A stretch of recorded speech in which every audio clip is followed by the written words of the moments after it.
people are always looking for this magic silver bullet, right? They're like, oh my gosh, I saw in this one group where this one guy ran this one ad and got like 1,000% ROI on it. And I'm going to change my whole business model and go this way. They're always looking for this like magical bullet. And we see people wanting to grow as fast as humanly possible, which means how do I get more leads tomorrow? So we want more leads faster. But what I'm seeing is that where 20 years ago, people had like 3 and 5 and 10 and 20-year visions.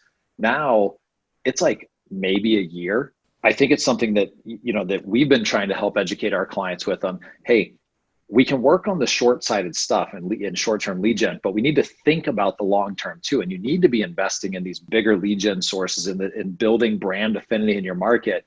People have got to start thinking about their company in a longer-term view. And it's okay to have a couple-year marketing plan.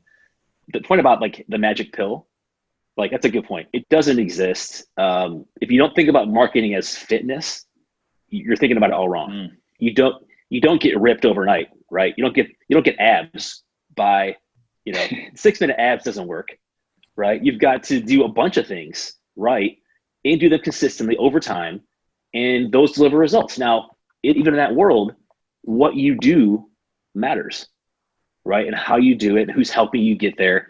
The analogy is pretty spot on in terms of, how fit is your marketing, and is it appropriate for what you want? Guys who are, training for the Olympics have a very different sort of routine because their goals are different versus us who are, whether you're a dad trying to just be able to pick up your kids, or maybe you have a personal goal, like maybe you're a runner, like those are different things and you need a different plan.